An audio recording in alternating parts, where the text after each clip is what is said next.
اچھا بھائی، مفتی صاحب اکثر لوگوں سے یہ سننے کو ملتا ہے کہ عالمہ لڑکی سے شادی مت کرو، خدمت نہیں کرتی، زبان کی تیز ہوتی ہے، آپ اس بارے میں کیا رائے ہے؟ عورت کا لڑکی کا زبان کا تیز ہونا، خدمت کرنا نہ کرنا، اس کا تعلق اس کے عالمہ غیر عالمہ ہونے سے نہیں، اس کی فیملی سے ہے۔ اگر اس نے اپنی اماں کو دیکھا ہے اپنے ابا کے سامنے چیختے ہوئے تو وہ بھی آپ کے سامنے چیخے گی۔ اگر اس نے اپنی اماں کو دیکھا گھر میں احترام کا ماحول ہے، چیخنے چلانے کا نہیں ہے، تو وہ بھی نہیں۔ اسی طرح آپ کے بھی بد اخلاق یا خوش اخلاق ہونے کا تعلق آپ کی فیملی سے زیادہ ہوتا ہے۔ اگر آپ کے گھر میں چیخنے چلانے کا ماحول ہے، ابا ہر وقت چنگیز خان بنے رہتے ہیں، تو آپ بھی چانس یہ ہے کہ آپ بھی گھر میں چنگیز خان ہی بنے رہیں گے۔ اس لیے بالکل غلط ہے کہ عالمہ سے شادی نہیں کرنی چاہیے، بالکل غلط بات ہے۔ اگر کسی کو عالمہ رشتہ لڑکی کا رشتہ میسر ہے اور ایک کو غیر عالمہ کا، اور دونوں کے اخلاق سیم ہو، تو ترجیح عالمہ کو دینی چاہیے۔ جب انسان دین کا علم حاصل کرتا ہے نا، تو ایک فائدہ اس کو ملتا ہے، عمل میں کم کوتاہی ہو سکتی ہے، عقیدہ خراب نہیں ہوتا اس کا، کبھی بھی گمراہ نہیں ہوتا وہ۔ یہ علم کا سب سے بڑا فائدہ یہ ہے۔ عمل میں گڑبڑ ہو سکتی ہے، نظریاتی طور پہ وہ خراب نہیں ہو سکتا، جبکہ جن کے پاس علم نہیں ہوتا نا، وہ نظریاتی طور پہ بھی خراب ہو جاتے ہیں۔ اور یہ عجیب بات ہے، یہ بات علماء کر رہے ہوتے ہیں کہ عالمہ کو ترجیح نہ دو۔ ڈاکٹر ہمیشہ ڈاکٹر کو ترجیح دے گا، کوئی انجینئر ہوگا وہ ہمیشہ کسی انجینئر لڑکی کو ترجیح دے گا، اس کے نظر میں اپنے علم کی ویلیو ہے۔ اور علماء یہ باتیں کر رہے ہوتے ہیں کہ عالمہ سے شادی نہ کرو، اس کا مطلب آپ کی نظر میں اپنے علم کی خود ہی ویلیو نہیں ہے، آپ تو خود اپنے علم کی ویلیو کو گھٹا رہے ہو۔ مفتی صاحب، شرٹ کالر والی شلوار قمیض میں نماز ہو جاتی ہے؟ نہیں ہو جاتی ہے بھائی، اس سے کوئی فرق نہیں پڑتا، کالر والی شرٹ پہنو یا بغیر کالر والی پہنو۔ غیر مسلم اعتراض کرتے ہیں کہ قرآن اللہ ہی کی کتاب ہے، کسی انسان نے نہیں لکھی، اس کی کیا دلیل ہے؟ یہ تو قرآن نے خود دلائل دی ہیں کہ یہ اللہ کی کتاب ہے، انسان کی اس کا رائٹر نہیں ہے۔ ہاں، جبریل نے جب نبی کریم صلی اللہ علیہ وسلم پہ نازل کی، جبریل علیہ السلام نے، تو نبی نے پھر کاتبوں سے لکھوایا ہے اس کو، لیکن یہ کلام کس کا ہے؟ اللہ کا۔ سب سے بڑی دلیل اس کی یہ ہے کہ اگر یہ کسی انسان کا کلام ہوتا تو اس کی حفاظت کا انتظام وہ خود انسان کرتا، اللہ انتظام نہ کرتا۔ اور 1400 سال میں اس کتاب جو انسانوں کی کتاب ہوتی نا، اس کی ایسی کی تیسی ہو جانی تھی۔ صحیح ہے نا؟ انسان کی کتاب کو اتنا پروٹوکول مل ہی نہیں سکتا، کسی انسان کے پاس اتنی پاورفل موٹیویشن ہی نہیں ہے کہ وہ کتاب میں لکھ دے کہ 1 مہینے کے روزے رکھو اور ساری دنیا رکھنا شروع کر دے۔ یہ پاور موٹیویشن صرف اللہ کے پاس ہے۔ تو جس قوم پہ نازل ہوئی نا، اس قوم نے گواہی دی کہ یہ انسانوں کا کلام نہیں ہے، تبھی اس نے اس قرآن کی اس کے پر عمل کرنا شروع کیا، اس کی حفاظت کی، دل و جان سے پوری دنیا میں پھیلایا، اور 1400 سال کے بعد ایک حرف میں بھی تبدیلی نہیں آئی ہے۔ اور اس کے مضامین کتنے شاندار ہیں، کیا اخلاقی تعلیمات ہے، اس کی طہارت ہے، اس میں رشتہ داری جوڑنا ہے، اس میں صدقات و خیرات ہے، اس میں نماز ہے، توحید ہے۔ جتنی انسانوں کی لکھی ہوئی مذہبی کتابیں ہیں، ان کو پڑھ کے دیکھو، انسان کہتا ہے ان کو عمل کرنا تو دور کی بات، ان کو گھروں میں بھی داخل نہ ہونے دو۔ اس میں اتنی بے حیائی کی تعلیمات اور اتنی اوٹ پڑانگ قسم کی باتیں لکھی ہوئی ہیں۔ تو قرآن کی تعلیمات خود بتاتی ہیں بھائی یہ انسانوں کا کلام ہو ہی نہیں سکتا، ورنہ اس کو اتنا پروٹوکول ملتا نہیں۔ اللہ نے کہہ دیا تھا میں حفاظت کر کے دکھاؤں گا، کر کے دکھا دی اللہ نے۔ اور بھی اس پر بہت کچھ ہے، لیکن میرا ٹاپک چینج ہو جائے گا، آگے لوگوں کے سوالات رہ جاتے ہیں۔ میرا دوست بینک میں جاب کرتا ہے، اس کے مینیجر نے کہا داڑھی کاٹو اور اچھے پروفیشنل نظر آؤ، تو کاٹ دی داڑھی۔ کیا وہ جاب حرام ہے؟ بھائی داڑھی کاٹنا حرام ہے، کبیرہ گناہ ہے، جاب کے لیے داڑھی کاٹ دی بھائی صاحب نے۔ باقی جاب کا جائز یا ناجائز ہونے کا تعلق اس سے کام کیا کر رہے ہیں آپ وہاں پہ۔ کام اگر جائز کام کر رہے ہو تو جاب جائز ہے، اور اگر ناجائز کام کر رہے ہو تو داڑھی رکھ کے بھی جاب ناجائز ہے آپ کی۔ مفتی صاحب، اگر میں تقوی پر عمل کرتا ہوں تو اور کوئی کام نہیں کر پاتا، مثلا جاب کرنا، لوگوں میں گھلنا ملنا، ورنہ گناہ کے ماحول میں تقوی نہیں رہتا۔ اس زمانے میں آپ کو اگر ایسا ماحول چاہیے تقوی کے لیے، تو وہ تو پھر جنگل میں ہی جانا پڑے گا۔ سوسائٹی میں رہ کے آپ سروائیو کرو، شریعت پہ چلو۔ جو سوسائٹی سے کٹ جاتے ہیں، شریعت پہ چلتے ہیں، تو جب تھوڑا سا ان کو ماحول تبدیل ہوتا ہے وہ بالکل برباد ہو جاتے ہیں۔ تو اسی سوسائٹی میں رہ کے آپ نے دین پہ چلنا ہے، پھر صحیح ہے۔ مجھے لوگ کہتے ہیں میرا بچہ بہت نیک ہے، میں نے کہا ابھی اسکول جائے گا تو پتہ چلے گا کتنا نیک ہے وہ، تو ابھی تو گھر میں بیٹھا ہوا ہے نا، نیک ہی ہوگا اور کیا ہوگا۔ ایک ہمارے مدرسے میں بچہ پڑھتا تھا، بہت صوفی، بڑا نیک۔ تو میں نے کہا کسی سے یہ بچہ بڑا نیک ہے، انہوں نے کہا ابھی بالغ نہیں ہوا اس لیے بہت نیک ہے یہ۔ نابالغ سارے نیک ہی ہوتے ہیں۔ تو میرے بھائی ساری دنیا کے سارے کام کرنے، ہاں فضول دوستیوں سے تو ویسے ہی بچنا چاہیے، بلا وجہ کے دوست پالے ہوئے ہیں، ٹائم ویسٹنگ۔ ہم نے اپنے بڑوں سے ایک بات سنی ہے جو بالکل ٹھیک ہے، کہ جب آپ پڑھائی کو فوکس نہیں کرتے، دوستیوں کو فوکس کرتے ہو، تو نتیجہ کیا نکلتا ہے؟ جب پڑھائی نہ ہونے کی وجہ سے کام کے آدمی نہیں رہتے، تو پڑھائی بھی گئی، پیسہ بھی گیا، عزت شہرت بھی گئی، دوست بھی گئے۔ وہ دوست بھی ٹاٹا بائے بائے، جب دیکھتے ہیں نا خالی جیب آتا ہوا تھا کچھ نہیں، وہ بھی ٹاٹا بائے بائے کر کے جاتے ہیں۔ اور اگر دوستوں کو قربان کر دیا پڑھائی پہ، تعلیم کو فوکس کیا، دوستیوں کو سائڈ پہ کر دیا، تعلیم بھی آئے گی، پیسہ بھی آئے گا، عزت بھی آئے گی، شہرت بھی آئے گی، اور دوست بھاگیں گے پیچھے، ہم سے دوستی کر لو، ہم سے دوستی کر لو، ہم سے محبت کر لو۔ ہم بڑوں سے سنتے تھے اور اپنی آنکھوں سے ہم نے پھر یہ واقعات دنیا میں دیکھے. اس لیے زیادہ دوستیاں اس نوجوانی کی عمر میں مناسب نہیں ہیں. سمجھ میں آ رہی ہے بات؟ اور ایک کی دوستی تو بالکل بھی نہیں رکھو. ہوتا ہے نا میرا یہ جگری دوست ہے, ایک تو جگری وگری نہیں, 2-4 دوست ہوں, انہی کی گیدرنگ. اکیلے کسی کے ساتھ دوستی اس زمانے میں وہ کسی اور میں تبدیل ہو جاتی ہے, کچھ اور ہونے لگتا ہے, اس کو وہ محبت اور دوستی کہہ رہے ہوتے ہیں. سب سے دوستی برابر رکھو, یہ بھی جمشید ہے, یہ غفار ہے, ستار ہے, سب سے ہیلو ہائے, بس اتنا کافی ہے.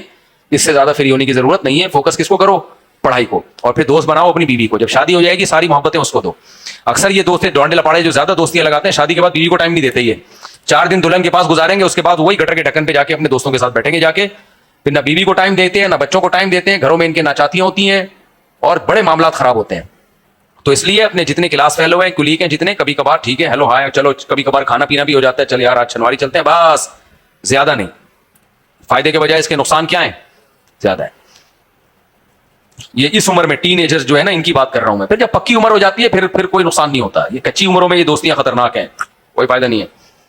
آپ کا بیان سنا, جہاں ملازمت کرتے ہو تو 1 سال کی تنخواہ بچت ہونی چاہیے. میرے پاس کچھ پیسے جمع تو ہوئی, لیکن عمرے کا ارادہ ہے, عمرہ کر لوں گا تو پیسے ختم ہو جائیں گے. میرا مشورہ یہ ہے کہ عمرہ فرض واجب نہیں ہے. آپ 1 سال کے پیسے جمع کر کے سونا خرید کے رکھ لیں, اس کے بعد عمرے کے لیے پیسے جمع کریں. کیونکہ عمرے میں پیسے خرچ کر دیے, کل جاب لیس ہو گئے نا تو پھر وہ کام کرو گے جو سارا عمرہ تو ویسے ہی جائے گا تمہارا. تو اسباب اختیار کر کے پھر باقی نفلی عبادتوں کو, حج ہوتا نا تو پھر تو لازمی کرنا پڑتا. انجیل علی مرزا کہتے ہیں میرا دل نہیں چاہتا کہ حضرت معاویہ کے نام کے ساتھ رضی اللہ عنہ لگاؤں, لیکن مجبوری میں کہتا ہوں. کوئی بات نہیں, جب آخرت میں چترول لگیں گے تو اللہ تعالیٰ خود ہی سمجھ عطا فرما دیں گے. ہم تو خوشی سے کہتے ہیں حضرت معاویہ رضی اللہ تعالیٰ عنہ. باقی میں نے 2-4 دن پہلے بیان کیا ہے سیدنا معاویہ کی حیثیت ان جنگوں میں جو ان پہ الزامات لگائے جاتے ہیں, وہ بیان دوبارہ سن لیں. ہمارے لیے سب صحابہ قابل تعظیم ہے. ہاں حضرت علی کا درجہ حضرت معاویہ سے بہت زیادہ ہے. تو باقی سیاسی اختلاف تھا, بڑوں کا اختلاف ہے بھائی, وہ بڑے جانے. تو بعض لوگوں کو اللہ کی طرف سے توفیق ہی چھین لی جاتی ہے صحابی کے ساتھ رضی اللہ عنہ لگانے کی. تو یہ فخر سے بیان کرنے کی چیز نہیں ہے. عرب میں ایک سردار آیا نبی کے پاس, اس نے دیکھا کہ نبی کریم صلی اللہ علیہ وسلم حضرت حسن حسین کو بڑا پیار کر رہے ہیں. تو اس نے کہا میرے 10 بیٹے ہیں, میں کبھی کسی ایک کو بھی ایسے میں نے پیار نہیں کیا. وہ فخر سے بتا رہا تھا جیسے میں تو بڑی میری باپ ہونے کی لحاظ سے ویلیو ہے. تو نبی نے فرمایا, حدیث کا مفہوم ہے, پورے الفاظ مجھے یاد نہیں, کہ اللہ نے تمہارے دل سے رحم چھین لیا ہے. یا یہ فرمایا کہ جو لوگوں پہ رحم نہیں کرتا اللہ اس پہ بھی رحم نہیں کرتا. یعنی جس کو اپنی اولاد سے محبت نہیں ہے تو یہ فخر سے بیان کرنے کی چیز تھوڑی ہے. اولاد تو اپنی سب کو پیاری لگتی ہے, تو وہ فخر سے بتا رہے تھے میں نے تو کسی کو بھی قریب نہیں. تو یہ بھی رضی اللہ عنہ صحابی کے نام کے ساتھ لگانے کی اللہ نے آپ سے توفیق اگر چھین لی ہے تو یہ رونے کا مقام ہے, فخر کرنے کا مقام نہیں ہے. اور لیبل اس پہ علی کی محبت کا لگاتے ہیں. جتنے بھی باطل لوگ ہیں نا, جب غلط کام کرتے ہیں تو لیبل وہ بڑے اچھے منکرین حدیث اپنے آپ کو کیا کہتے ہیں؟ اہل قرآن, قرآن کو مانتے ہیں. لیبل قرآن کا لگا کے حدیث کا انکار کرنا مقصد ہوتا ہے. تو کچھ لوگ اہل بیت کی محبت کا لیبل لگا کے نبی کے ساتھی, یہ لفظ کتنا پیارا ہے, صحابی, نبی کا ساتھی, بس یہی ہوتا کافی ہے بھائی. پیغمبر کا ساتھی, بس پیغمبر کے ساتھ اس نے وقت گزارا ہو, واہ اس سے بڑی کیا فضیلت ہے یار. لوگ فخر کرتے ہیں میں فلاں وزیر اعظم سے ملا ہوں, میں فلاں ایکٹر سے ملا ہوں, سیلفیاں لیتے ہیں فنکاروں اداکاروں کے ساتھ تاکہ ثبوت رہے میں فلاں سے ملا ہوں. تو یار صحابی کے لیے کہ نبی سے ملے ایمان کی حالت میں, منافقت میں نہیں, کس میں؟ ایمان کی حالت میں. تبھی ابو بکر نے آپ کو گورنر بنایا رضی اللہ عنہ نے, حضرت عمر نے آپ کو گورنر بنایا, حضرت عثمان نے آپ کو گورنر بنایا. تو یہ تینوں صحابہ کو کیا معاذ اللہ دھوکا ہو گیا تھا. باقی سیاسی اختلاف تھا, اس پر میں بیان پورا کر چکا ہوں, وہ سن لینا دوبارہ. اچھا میرے بھائی, آپ نے بیان میں کہا تھا حضرت عمر کی جلالی اور جذب کی کیفیت کی وجہ سے بعض عورتیں آپ سے نکاح سے انکار کر دیا تھا, تو تھوڑا سا اشکال ہوا کہ یہ تو عیب کی بات ہوئی. آپ بڑا چڑھا کر بات نہیں کرتے, یہ بھی اچھا ہے, خیر وضاحت کر دیں. بھائی حضرت عمر کی طبیعت میں جلال تھا تو کسی نے ان سے نکاح سے انکار کر دیا, تو اس میں کیا حرج کی بات ہے؟ ہر عورت کی پرائیورٹی دوسرے سے مختلف ہوتی ہے. تو غالباً ام کلثوم تھیں جن کو حضرت نے نکاح کا پیغام بھیجا تھا. یہ بہت پہلے میں نے اپنی کتاب میں واقعہ لگا, مجھے صحابیہ کا نام شاید میں مسٹیک کر رہا ہوں. تو انہوں نے یہ کہہ کے انکار کیا کہ ان پہ اللہ کے خوف کا اتنا غلبہ ہے کہ ہر وقت اللہ کے خوف سے روتے رہتے ہیں. تو بعض عورتوں کا مزاج ہوتا ہے بھائی ہمیں اتنا نیک نہیں چاہیے, ٹھیک ہے نا, ہمیں کوئی ہنسنے بولنے والا ہو. تو پھر انہوں نے شاید ابو طلحہ انصاری سے کیا نکاح, وہ بہت زیادہ خوش مزاج تھے, حضرت عمر پہ اللہ کے خوف کا غلبہ تھا. تو یہ اصل فضیلت تو یہ ہے, لیکن ہر عورت کے لیے ایسا شوہر کامیاب نہیں ہوتا. کچھ عورتوں کے لیے تو ہوتا ہے جن میں یہی خوف ہو, اتنا زیادہ خوف ہو. جن میں اتنا خوف نہیں ہے ان کے لیے نہیں ہے. تو وہ دنیا کے معاملات الگ ہیں, آخرت کے معاملات الگ ہیں. حضرت عمر کہتے ہیں جب سے اسلام آیا نا ہماری عورتیں ہم پہ حاوی ہو گئیں.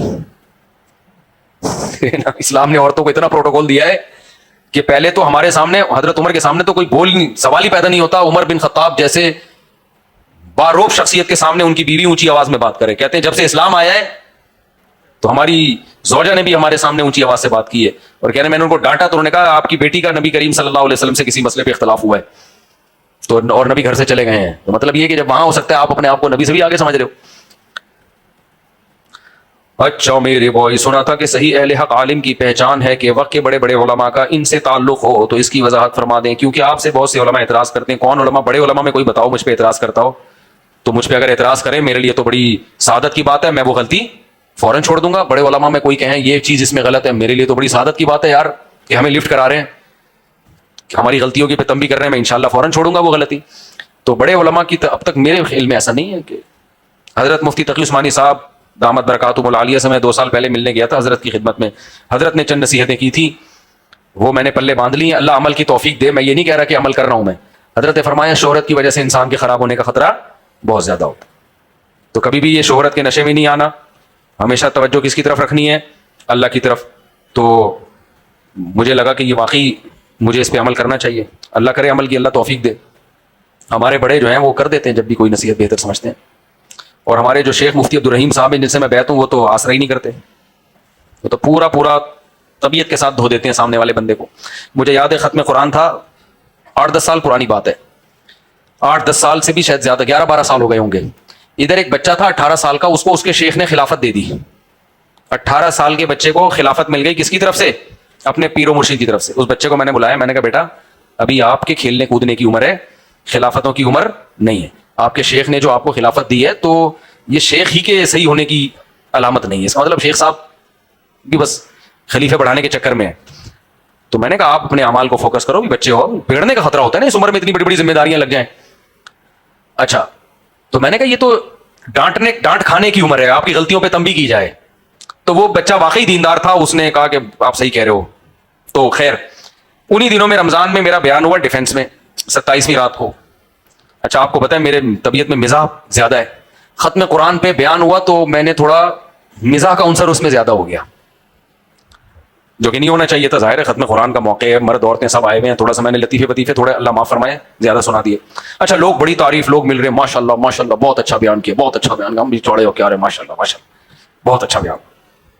میں جب جامع رشید پہنچا ہمارے شیخ نے بٹھا کے اتنی طبیعت سے میری کلاس لی ہے, جو میرے جتنے میں چوڑے ہو رہا تھا نا سارا ختم. نے فرمایا آپ نے کیا کیا جائے, 27ویں رات ہے, لوگوں کے دل نرم ہے, کوئی رونے دھونے کی بات ہوتی ہے اس میں, کوئی لوگوں کو دل کو نرم کیا جاتا ہے, یہ کوئی لطیفہ سنانے کا. میرا اتنا سموہ الحمدللہ, کتنا سموہ ہو گیا, کیونکہ ہر طرف سے تعریفیں ہو رہی ہیں اور یہاں سے ڈانٹ. لیکن جب میں گھر آیا تو میں نے اس بچے کو بلایا, میں نے کہا از کالڈ شیخ, پیر و مرشد اس کو بولتے ہیں, جو آپ کو تنبیہ کرتا رہے اور یہ پرواہ نہ کرے کہ اس کو خوشی ہوگی کہ غم ہوگا. ان کی طبیعت کس کی طرف ہو, ان کا ٹارگٹ ہو اصلاح کرنی ہے بندہ. میری ہوئی نہیں پھر بھی, لیکن بہرحال. تو میں نے کہا شیخ اس کو بولتے ہیں جو آپ کی غلطیوں پہ اصلاح کرے. میں نے کہا دیکھو ساری دنیا تعریف کر رہی تھی ماشاءاللہ ماشاءاللہ, انہوں نے جا کے بالکل ہی, اور یہ بہت ضروری ہے ہر ایک کے لیے مینٹور بنانا کسی کو جو آپ کو منہ پہ وہ کچھ کہہ سکے جو لوگ نہیں کہہ سکتے. کیونکہ انسان کو جب ایک مقام مل جاتا ہے لوگ اس کو سامنے کچھ نہیں کہتے, پھر اس کا ایک روب ہوتا ہے, دبدبا ہوتا ہے. اور جو عقیدت مند ہوتے ہیں وہ ہر غلطی کو بھی سیدھا کر رہے ہوتے ہیں بیٹھ کے, کہہ رہے ہیں حضرت جی نے جو پھینکی ہے نا ماشاءاللہ, حالانکہ وہ پھینکی ہوتی ہے حضرت جی نے, لیکن وہ کہہ رہے ہوتے ہیں حضرت جو پھینکے وہ بھی صحیح ہے, یعنی حضرت کسی مصلحت سے پھینکی حضرت نے, تو وہ حضرت جی کو ایسا بنا دیتے ہیں, حضرت تو پھر اپنی اوقات ہی بھول جاتے ہیں. تو حضرت تو پھر ایسا لگتا ہے واقعی میں نیک ہوں. ہمارے ایک جاننے والے تھے, وہ بڑے فسادی مولوی بن چکے تھے, اتنی مصیبت بن گئے, وہ بوڑھوں کو ڈانٹ رہے ہیں, کوئی تمیز نہیں ان میں. تو بڑی کوشش کی لوگوں نے ان کو ٹھیک کر دیا جائے, تھے بھی نوجوان. تو ہمارا ایک دوست ہے بڑا زبردست تبصرہ کرتا ہے, اس نے کہا کہ مفتی صاحب ان کے اندر صرف ایک, باقی واقعی بہت نیک ہیں, لیکن ایک مسئلہ ان کے ساتھ ہو گیا ہے کہ ان کو اپنے بارے میں وہم ہو گیا کہ میں بہت زیادہ نیک ہوں. تو اب اخلاق خراب ہو گئے ان کے, ہر ایک کو ڈانٹتے رہتے ہیں, ہر ایک کو, بڑے چھوٹے کا ادب احترام ختم ہو گیا. تو وجہ اس کی یہ ہے کہ لوگوں نے ان کی منہ پہ تعریفیں کر کر کے, بیعت کر کر کے ان کو بڑھا کے ایسا بنا دیا ہے کہ ان کو اپنے بارے میں لگنے لگا ہے کہ واقعی میں سچی مچی میں کیا ہوں, میں نیک ہوں. تو یہ وہم جس کو ہو گیا نا اس کا بیڑا غرق. میں نے کہا یار بالکل صحیح تجزیہ کیا ہے. اچھا بھائی, تو اس لیے اپنے کوئی نہ کوئی بڑا ہونا چاہیے جو آپ کو ڈانٹتا رہے, تنبیہ کرتا رہے. پہلے زمانے میں لوگ کسی پیر سے بیعت ہوتے تھے ڈانٹ کھانے کے لیے, ہمارے اندر جو خرابی نظر آئے ڈانٹے ہمیں.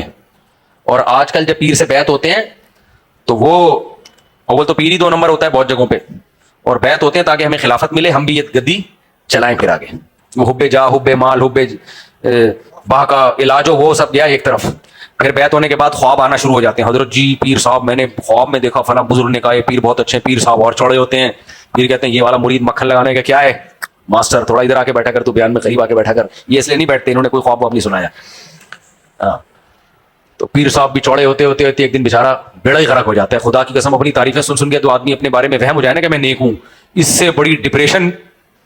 کیونکہ جب اپنے بارے میں خوش فہمیوں میں آ جائے نا, پھر وہ ذرا سی کوئی بات کرے ڈپریشن میں جاتا ہے. پھر وہ پھر سمجھتے ہیں میری توہین ہو رہی ہے, اس میں بہت زیادہ انسلٹ ہو رہی ہے میری. اس لیے اور 2-3 شادیوں سے زیادہ بہترین علاج حب جہاں کا ہے ہی نہیں. نہیں آئی, بہت گہری بات کی ہے. کسی میں حب جاہ ہے نا, ہر وقت شوق ہے لوگ میری عزت کریں, دوسری شادی کر لیں. اتنی بے عزتی ہوگی نا اس کی, تیسری کے بعد دونوں مل کے بے عزتی کریں گے, چوتھی کے بعد تینوں مل کے بے عزتی کریں گے. بھول جائے گا عزت کس چیز کا نام ہے, بھول جائے گا. ادھر جائے گا, ادھر کے الگ مسئلے, ادھر کے الگ مسئلے, ادھر کے الگ مسئلے, ادھر کے الگ مسئلے, مسئلے مسئلے مسئلے. وہاں کیوں بیٹھ گئے, وہاں کیوں چلے گئے تھے, وہاں کیوں گیا, اس کو لے کے کیوں چلے گئے. 10 سال اس کی ایسی اصلاح ہوگی جو کسی خانقاہ میں ممکن ہے ہی نہیں. سالوں کی طرف سے بے عزتی, گالیاں والیاں. ماشاء اللہ, جس بندے نے کبھی زندگی میں گالی نہ سنی ہو اس کو وہ گالیاں پڑیں گی. عزت کا شوق. تبھی میں کہتا ہوں حب جاہ کے مریض کو شادی کرا دو, اس کی دوسری اور تیسری, انشاءاللہ حب جاہ ختم ہوگی اس سے انشاءاللہ. صلو علی الحبیب. 10-15 سال کے بعد جا کے حالات بہتر ہو جائیں گے, لیکن اس وقت تک اصلاح انشاءاللہ ہو چکی ہوگی. اور یہ جو ناک پہ مکھی بٹھانے والے نازک مزاج لوگ ہیں نا, جو ہر وقت انسلٹ, ان کو دوسری شادی کا میں کبھی مشورہ نہیں دیتا. تمہارے اندر زنانہ پن ہے, تم یہ کام مت کرو. ہوتے ہیں کچھ لوگ, میں سسرال گیا مجھے پوچھا نہیں, مجھے چائے کا نہیں پوچھا, میں گھنٹے سے یہاں بیٹھا ہوا ہوں. یہ ہوتے ہیں کچھ نا ایسے سڑیل داماد ہوتے ہیں نا. ابے آپ نے بہت سے سڑیل اپنے آپ کے گھروں میں بھی ہوں گے, دیکھا ہوگا. بڑے بھیا آئے ہوئے ہیں, ان کو چائے کا نہیں پوچھا, بڑے بھیا پریشان بیٹھے ہوئے ہیں, مجھے کافی کا نہیں پوچھا, میں گھنٹے سے یہاں, اس گھر میں میری عزت. اس طرح کے لوگ وہ ایک نہیں رکھ سکتے. بھائی بیوی رکھنے کے لیے آدمی کو بہت حوصلہ چاہیے. گرل فرینڈ تو وہ ہے بھنگن چمارن ہوتی ہے, استعمال کیا چھوڑ دیا. بیوی تو بھائی بیوی ہوتی ہے, اس کو رکھنا آسان کام تھوڑی ہے. آپ احسانات کرتے رہو گے, 2 ٹکے کا نہیں چھوڑے گی 2 منٹ میں آپ کو. ایسا آدمی لگتا ہے توے پہ بیٹھا ہوا. مجھے ایک آدمی نے مجھے کہا, ابھی وہ یہاں موجود ہے آدمی, لیکن میں اس کی طرف اشارہ نہیں کروں گا, لوگ سمجھ نہ جائیں. وہ بندہ یہاں موجود ہے بیان میں. مجھے کہنے لگا مفتی صاحب میں اپنی بیوی کو کھلاتا ہوں, پلاتا ہوں, گیس بجلی کا بل دیتا ہوں, سارے احسانات کرتا ہوں, اس کے بچوں کی کیئر, وہ بچے اس کے بھی ہیں, صرف میرے ہی تھوڑی ہیں, اتنا میں اس کے لیے کر رہا ہوں, 2 ٹکے کا نہیں مجھے چھوڑتی گھر میں. اور کہتی ہے تم سے بڑا نالائق کوئی نہیں ہے, ناشکری کرتی ہے. کہہ رہا ہے اس سے میں نے سوچا کہ جب ہم اللہ کی ناشکری کرتے ہیں تو اللہ کو کتنا غصہ آتا ہوگا. یعنی بیوی کا تو کچھ نہیں بگاڑ سکا, لیکن ایک سبق ملا اس کو. یعنی وہ بیوی کی شکایت نہیں کر رہا ہے کہ گھر میں میری عزت نہیں ہے اور اتنا کچھ کرنے کے بعد بھی میری کوئی اوقات نہیں ہے, کوئی سنتا نہیں ہے, لیکن وہ یہ کہہ رہا ہے یار اللہ کے احسانات تو ہم پر اور بھی زیادہ ہیں. جتنے ہم بیوی پہ احسان کرتے ہیں اس سے زیادہ احسانات اللہ کے ہم پر ہے, بلکہ بیوی پہ احسان کے قابل بھی ہمیں اللہ نے بنایا ہے. تو کہہ رہے جب ہم نماز نہیں پڑھیں اور اللہ کی ناشکری کریں, اللہ کو کتنا غصہ آتا ہوگا. کہہ رہے ہمیں جب اتنا غصہ آتا ہے. میں نے کہا چلو شادی کا تو بھائی یہ فائدہ تو ہو گیا نا, لیکن پھر بھی آپ یہ بات گھر میں تقریر بھی کرو, فرق نہیں پڑتا. تو اس لیے نکاح کرنا, بیوی کو سنبھالنا, یہ حوصلے والے مردوں کا کام ہے, یہ ہجڑوں اور مخنثوں کا کام نہیں, جن کا صرف بڑا ہوتا ہے. دیکھو ہمارے پیغمبر سے زیادہ عزت دنیا میں کس کی ہوگی؟ آپ سے زیادہ کس کو فالو کیا گیا ہے؟ صحابہ گردنیں کٹانے کے لیے تیار تھے, لیکن گھر میں نبی کریم صلی اللہ علیہ وسلم کیسے رہتے تھے؟ شوہر کی طرح رہتے تھے. کوئی ایسا نہیں ہے کہ آپ حاکم بن کے گھر میں رہے ہوں, گھر والوں کے کام کاج میں ہاتھ بٹا رہے ہیں. اور سیدہ عائشہ ناراض بھی ہو رہی ہیں بعض دفعہ آپ صلی اللہ علیہ وسلم سے. آپ کی ازواج نے بعض چیزوں کا آپ سے اتنا زیادہ مطالبہ کیا, آپ ناراض ہو کے گھر چھوڑ کے چلے گئے. لیکن یہ نہیں ہے کہ جا کے یہ کہا کہ یہ کیا ہے, میں سید الانبیاء اور میری زوجہ نے مجھ سے اختلاف کیسے کر لیا اس بات پہ. اور آپ کو میں اکثر واقعہ سناتا ہوں, حضرت زینب نے حلوہ بنا کے بھیجا حضرت عائشہ کی باری میں, تو حضرت عائشہ نے آپ کے ہاتھ سے پلیٹ لے کر زمین پہ مار کے توڑ دی, غضبناک ہو کر کہ میری باری میں انہوں نے مداخلت کیوں کی ہے. اب میں بتاؤں اگر ہمارے ساتھ یہ ہو, آپ میں سے کسی کی زوجہ دوستوں کے سامنے برتن لے کے توڑ دے, آپ کیا بولو گے؟ میں نے رکھ کے چھماٹ لگایا, تیرے بھائی کو غصہ ہے, اب برداشت. یہ اسٹائل ہوگا کہ نہیں ہوگا؟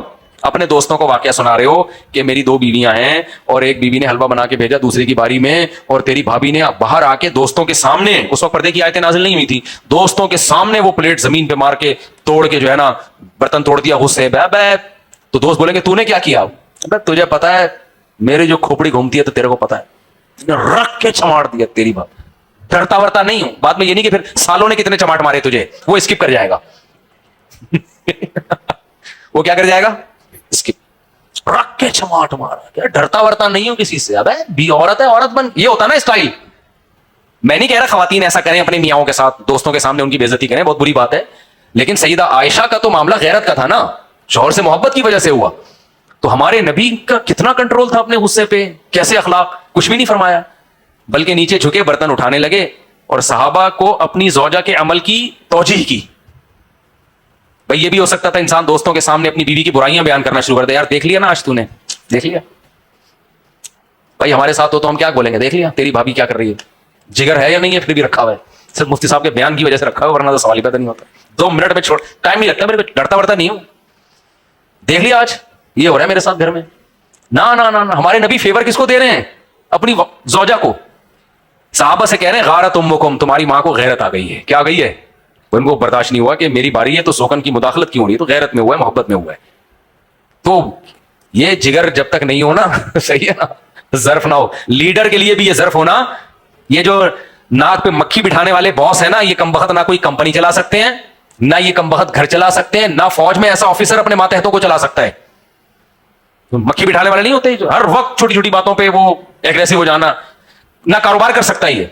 اب آپ کی دکان پہ کسٹمر آیا, یہ دے دو, یہ نہیں ہے, وہ ابے چائے یہاں سے, چائے یہاں سے, بھاگ یہاں سے, دکان گئی تیل لے لے, ٹھیک ہے نا.